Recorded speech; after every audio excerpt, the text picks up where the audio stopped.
Alors, après avoir fait l'extérieur, regardons l'intérieur et les différences avec une Mini classique.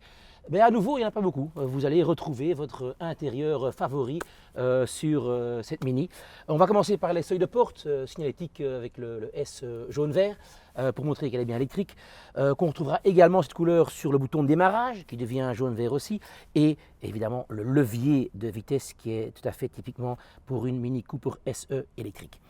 Le changement le plus important, c'est que vous avez ce tout nouveau tableau de bord digital devant vous, 5 pouces, qui vous donnera toutes les informations nécessaires quant à votre autonomie et votre distance qu'on peut encore faire sur la batterie et l'état de charge de la batterie, etc. Et tout. Cet écran, il est de série, c'est une toute bonne nouvelle.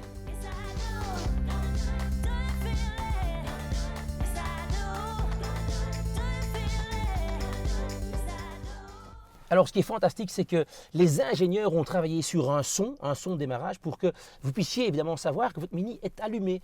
Alors écoutez plutôt. Et également quand on l'éteint,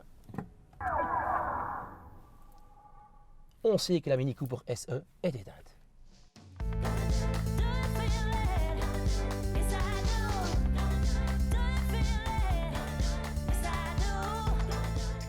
Les dernières nouveautés en ce qui concerne l'intérieur, c'est les deux boutons ici présents.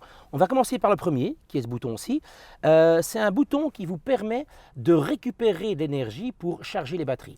Quand vous l'actionnez et que le volant est allumé, vous récupérerez un petit peu moins, vous serez en roue libre et la conduite est plus conduite normale. Quand il est éteint, qui est le mode de démarrage, vous allez voir que la Mini Cooper SE freine très fort. Ça veut dire que quand on lâche la pédale, la Mini freine jusqu'à l'arrêt, on récupère beaucoup d'énergie et on peut charger la batterie. Donc pour augmenter votre autonomie, c'est ce qu'on appelle la conduite à une pédale, One Pedal Drive. L'autre bouton, vous le connaissez, c'est le bouton des modes de conduite, mais il y a une différence. Il y a le mode sport, que vous connaissez, voilà, j'y vais. Il y a évidemment le mode mid, qui est le mode équilibré au démarrage, le mode éco, le mode vert, mais il y a un nouveau mode qui est le mode vert plus. Alors le mode vert plus, c'est un mode où tous les grands consommateurs d'énergie, comme les sièges chauffants, l'air conditionné, etc., vont être coupés. Ceci, encore une fois, afin d'augmenter l'autonomie de votre batterie.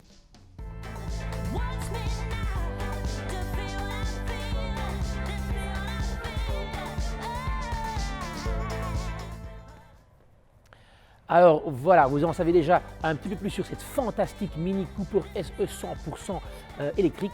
Si toutefois vous avez encore des questions, n'hésitez pas dans les commentaires ci-dessous à envoyer vos questions et je me ferai un plaisir d'y répondre.